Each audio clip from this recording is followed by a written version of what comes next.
Hey everybody, it's Candy, aka Brown Eyed Girl 69. How y'all doing? Well, today is July 29th, 2026. 40 years ago, I was 17, getting ready to start my senior year in high school. January 1985, my dad went into the doctor because he had a mole on his back, his lower back, on his left side.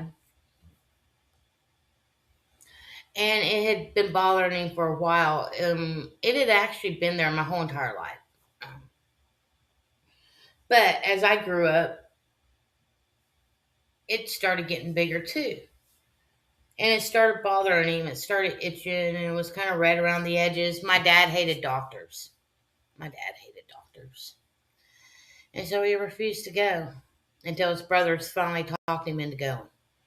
And so he went, had a biopsy done, and was told it was cancerous, melanoma, the death cancer.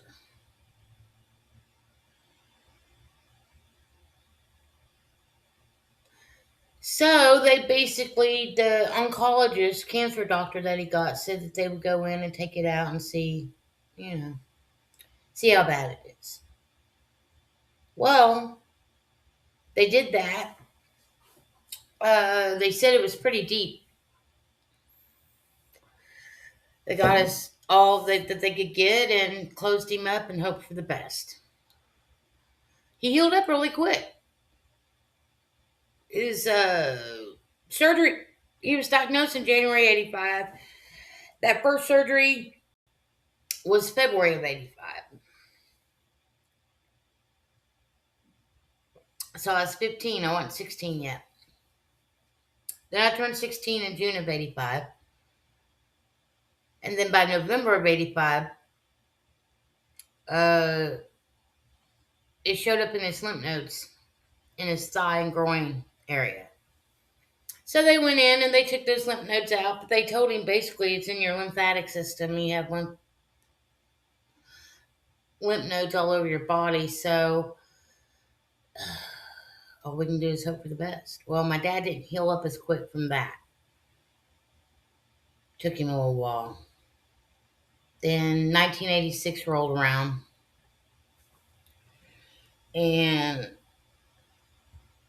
because his doctor knew the situation, they were giving him monthly checkups and keeping an eye on his main organs. Well, my dad um, just, he didn't appear to be the same. He didn't feel the same. He wasn't as energetic as he had once been. And in April of 86, he started turning yellow in his face. So they went and looked on his liver, and sure enough, there's had a tumor. June of 86, I turned 17. July 4th of 86, we went down to our lake house. And right after that weekend, him and my mom went down to Houston. And he basically told the people that he wasn't going to take the chemo anymore. He'd already went through 2 rounds of chemo treatment from April of 86 until July. I think he had one in May. He had another one. Like he had one probably around the end of April, beginning of May. Then he had like another one around the beginning of June. And then he was supposed to have another one around the beginning of July.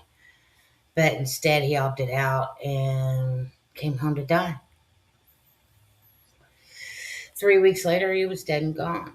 July 29th, 1986. My dad didn't really want to die in a hospital. But he was in so much pain. And my mom didn't know how to comfort him. And she knew the only way that he would be comfortable was to go to the hospital. Well, my dad was having these, oh, what do they call them? They're kind of like semi comas, um, where he would go to sleep for a certain amount of hours, like maybe 2 or 3 days worth of hours, and then he'd just wake up. And he wouldn't really know what time it was, what day it was. And he usually was always confused when he awakened, simply probably because he didn't know when it was, what time it was. He'd lost time. So his doctor had basically said that he wasn't going to. Uh, his doctor basically said he would not admit my dad into the hospital unless he had my dad's permission.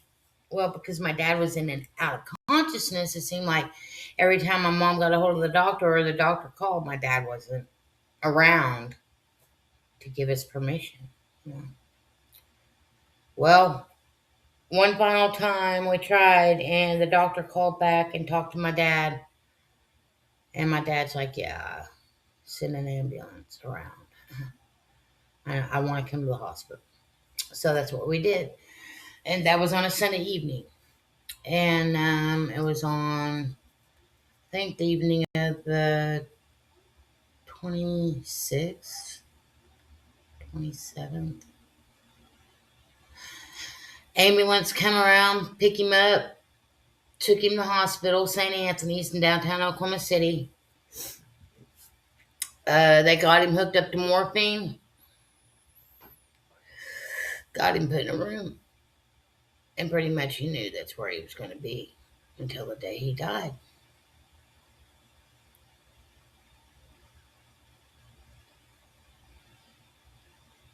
That was a Sunday night. Monday rolled around, and everything was fine. Everybody was up there visiting with my dad. And my dad was basically talking to my mom, talking to me a lot, telling me what he wanted and what he wanted for her to do after he died, everything like that. On Tuesday morning, he woke up. This was on the 29th. On Tuesday morning, he woke up and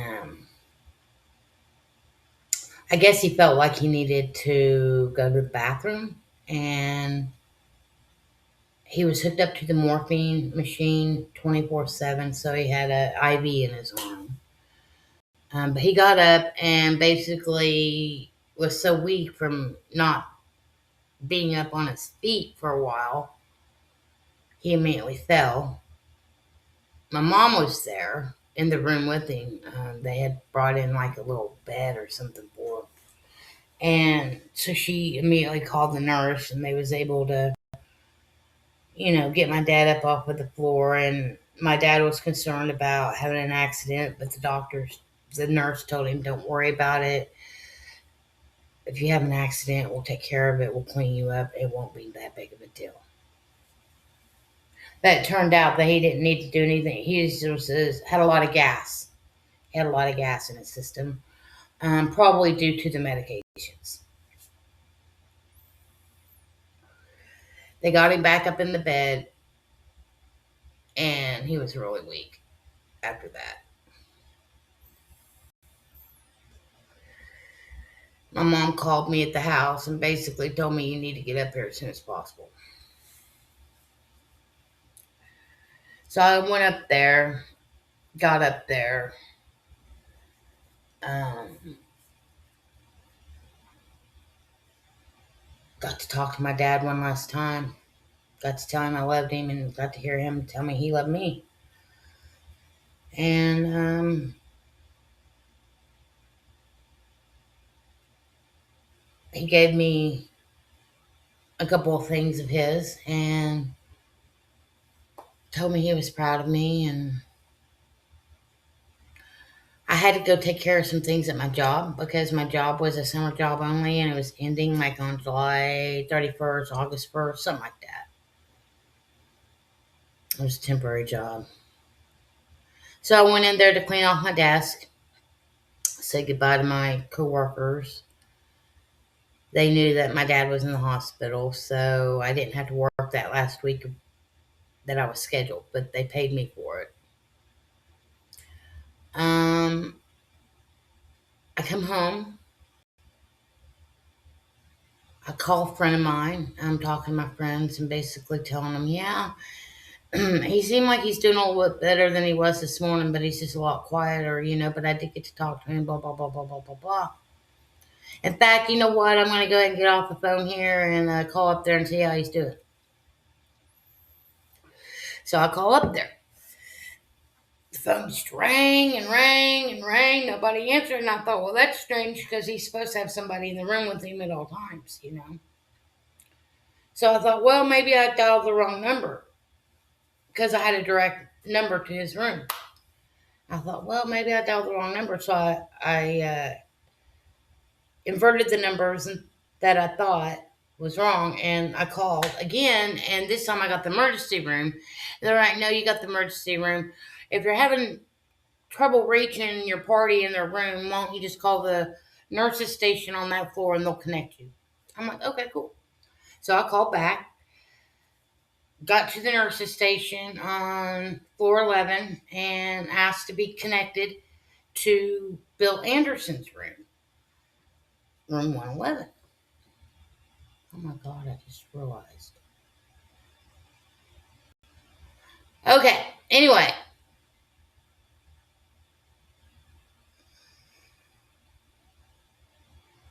I called and I asked to be connected to his room, and they are like, what room's he in again? I said, room 111.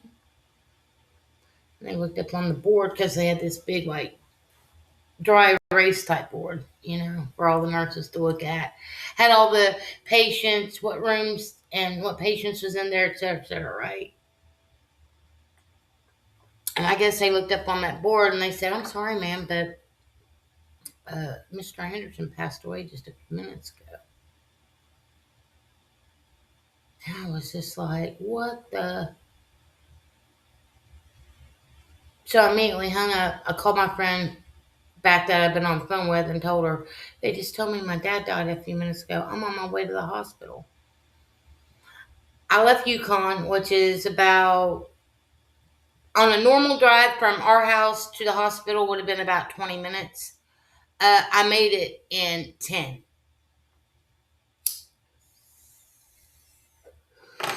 I was flying down the highway in my Oldsmobile Tornado. And it was a V8, and it had some power and get up and go. And I was flying down that I-40. Got to the hospital. As soon as I get up there to the floor, they said my mom was in the crying room, or what they call the crying room. I guess it's just a room where they make it available for that specific family only. For family members to come, blah, blah, blah. So I walk in there, and then there she was. She's like, oh, the nurse told me at the station that she told you. And I go, yeah. So he's gone. She's like, yeah. And so I was like, well, I want to see him. And I immediately start heading down toward the room. And my mom was like pretty much right on my heels and trying to grab my arm as I was walking. I could feel her kind of grab my arm a little. And I was like, she's like, don't go in there. And I was like, why? And she's like, because that's how you're going to remember him. Don't go in there. I was like, no, I am going in there. And you're not going to stop me because that is my dad. And I'm going to say goodbye to him. One last time. So I go into the room. He's laying there on the bed, just like he died. They hadn't moved him, they hadn't touched him, they hadn't done anything. And he was laying there with his hand over his heart, his chest. They basically told me that his lungs filled up with fluid, and that's how he went. He drowned.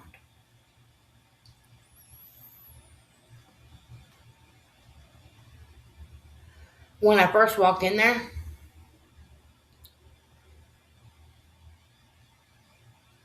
the room felt all warm,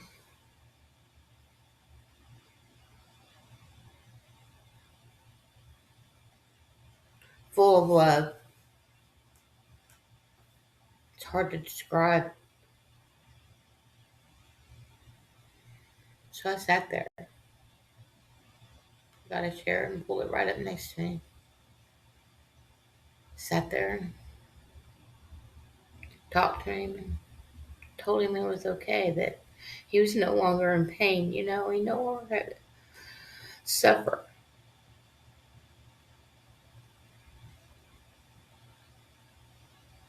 40 years ago.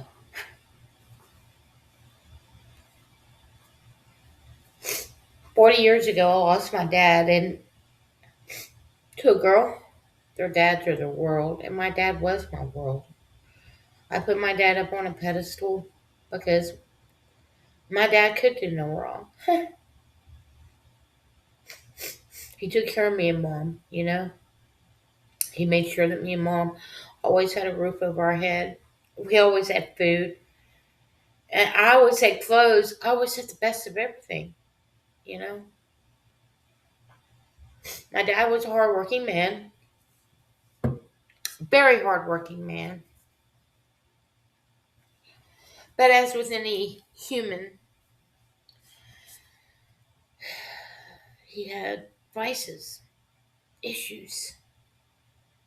He smoked like a freight train. He smoked about probably 3 packs of cigarettes a day. He drank like a fish.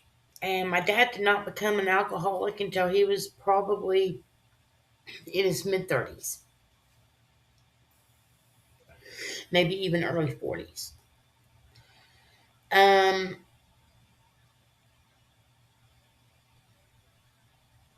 so he smoked, he drank, and he gambled. He gambled on anything. And I remember when I was a small child, there'd be some weekends he'd be home and he'd have 3 TVs going. We had one big main TV and we had 2 smaller black and white TVs. And he would have all those TVs out, and each TV was on a different channel, and a different game was on each channel. And he had his phone by him, sitting right by him, and he had his bookie sheets, and he was on the phone with his bookies, and he was a gambler. He gambled on football, baseball. I don't think he really watched basketball that much. Mainly football and baseball. And he also got into horse betting when that came around. He also, I think, did dog races. He was also a hunter. He loved to hunt and fish.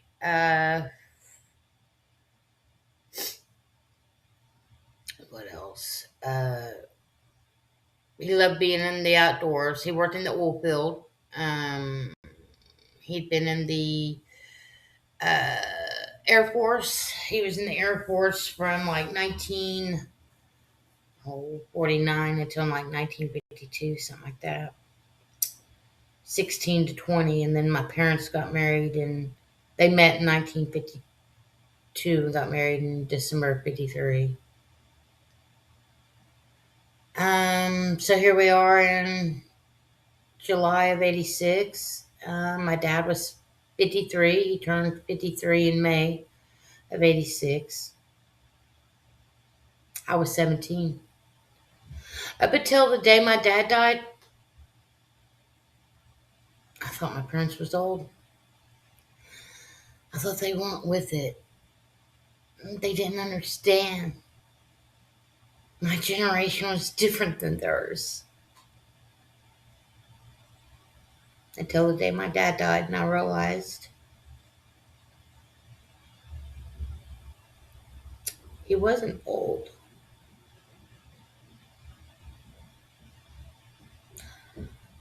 My mom, she's 93 years old now. My mother has survived 40 years without him.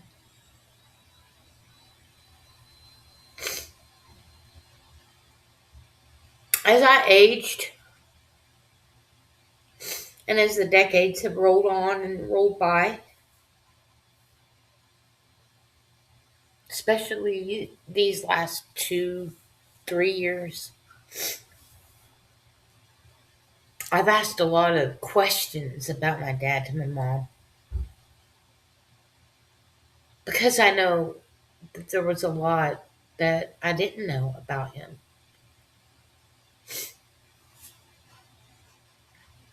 And all the things that took place, most of the things that took place in my life that were major changes for me, especially at the age of 12 when they uprooted me from this small town and moved me to Yukon.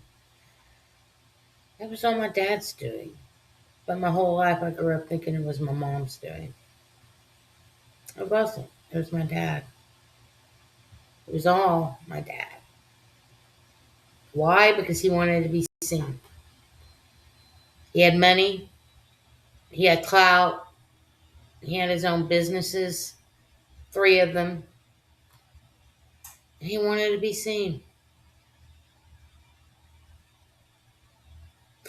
Wanted to be admired, I guess, for what he materialistically had and had achieved in his life. But those achievements came at a cost that took his life at the age of 53. Left behind a wife that had been with him for 32 and a half years. Left behind a daughter of the age of 17. Left behind brothers, sister, his mother. His father had already passed away 3 years before he did.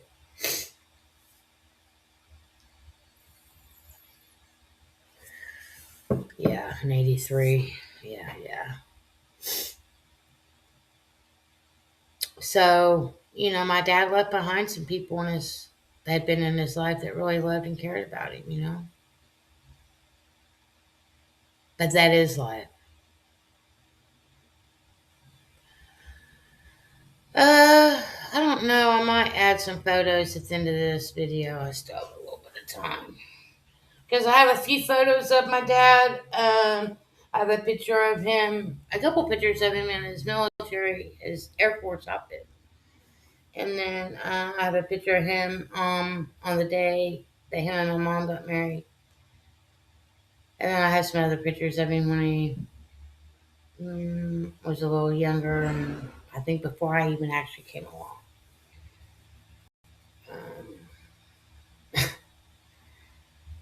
but yeah. Oh, and then I have a picture of him when we went to California this summer of, I think it was 76. Yeah, it was the summer of 76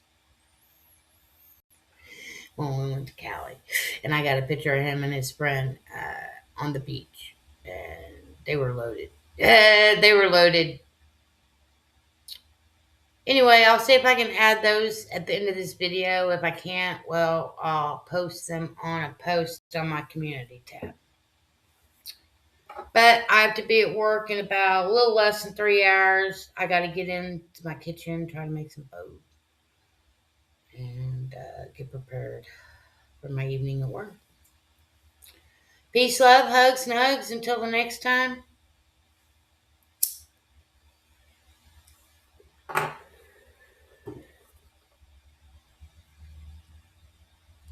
I'm out.